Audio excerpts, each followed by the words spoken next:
Hello, my name is Diego Borquez, and today we're going to talk about if the United States is entering an era of decline in the 1970s and continue into the early 21st century. Today we'll cover a few topics, such as globalization, modern immigration, and terrorism. Okay, we'll begin with modern immigration. The Immigration Act of 1965 altered the face of American life. More than 20 million Americans arrived legally between 1990 and 2010. The majority of modern immigration came from Latin America, mainly Mexico, Cuba, and Colombia. Also, Southeastern Asia, with countries like the Philippines, Vietnam, China, and Korea. Modern immigration has grown since the 1970s, still bringing in people for mainly economical opportunities. Many of the immigrants work to aid their families back at home. Others come seeking educational opportunities or also recruited to fill jobs in areas such as engineering and in the medicine field. Others look for political or religious asylums from autocratic or theocratic governments at home. The, the economy went into recession in 2008, and immigration once became an issue.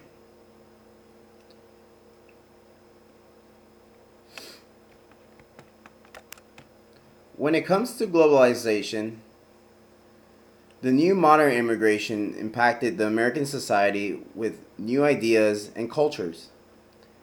This is how they compare, I suggest. The increasingly growing influence of immigrants as a political force is also of note. They also reshaped American religious faith. America before the modern immigration was mostly made up of Catholics and Judaism. Immigrants brought their own view of Christianity and Judaism along with Buddhist, Hindu, and Islamic beliefs.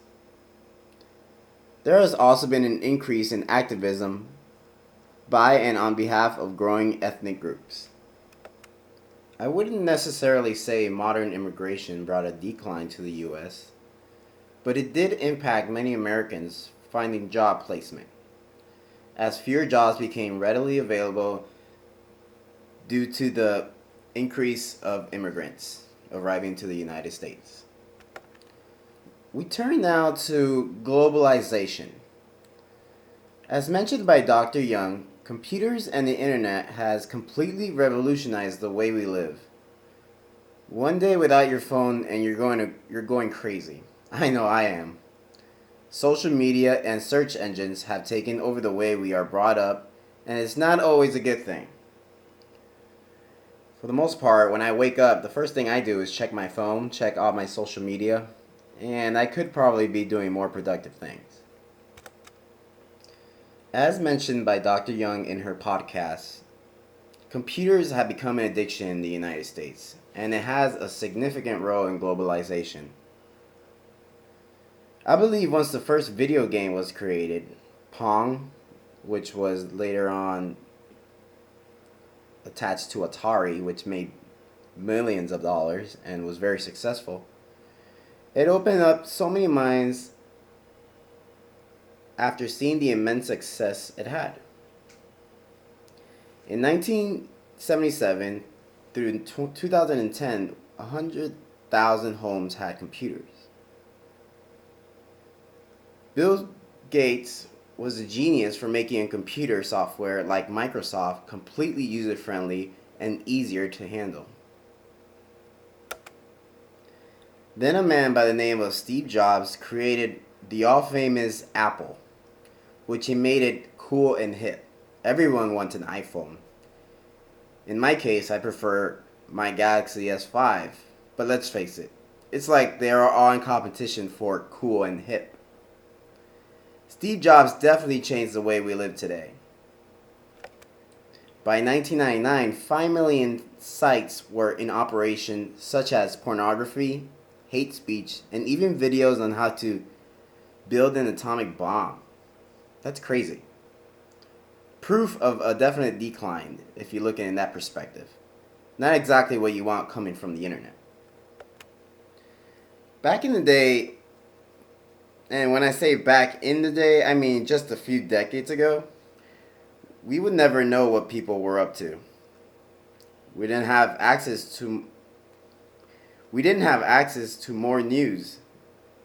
Now with Facebook and Twitter and Instagram, Snapchat, LinkedIn, and the list goes on, it's almost impossible to miss a single thing that's occurring. When something does occur in our nation, we immediately see it.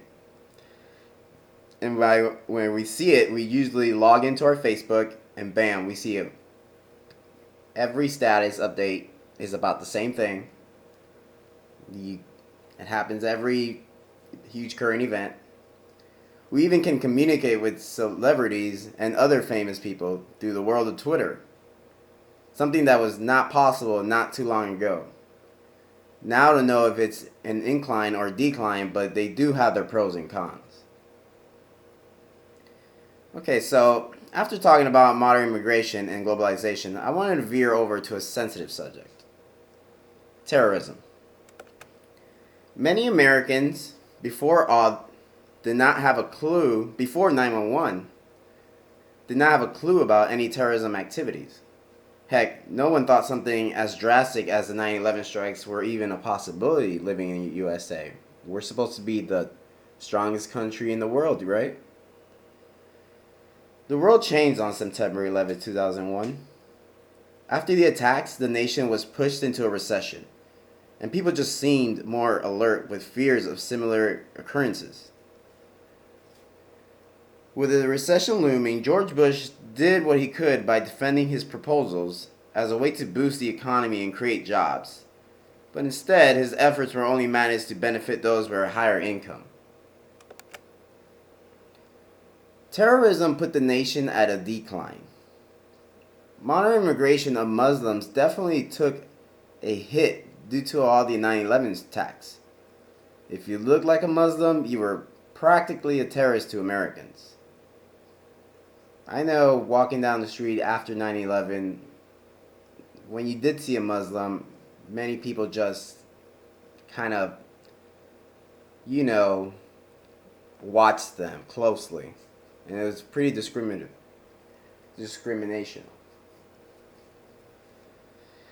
The Al Qaeda, the ever so infamous terrorism group, first strike began in a bombing at the World Trade Center in 1993. Osama bin Laden, the leader of this organization, formed it during the 1980s to forge a broad-based alliance of Arab levels. When Iraq decided to invade Kuwait in 1990, bin Laden was shocked to hear that the Saudis allowed the United States to use their land to invade Iraq. This is exactly what triggered bin Laden to strike back. Terrorism affected our country in such a negative way it has taken more than a decade to come back from. In conclusion, I believe that since the 1970s we have had some ups and downs, but our nation seems it has been on a decline since the 1970s, entering the 21st century. But there is hope, and there is a possibility of rise very soon. We as a nation are coming together, and I believe in a decade from now, our nation will be stronger than it has been in the past 10 years. Thank you.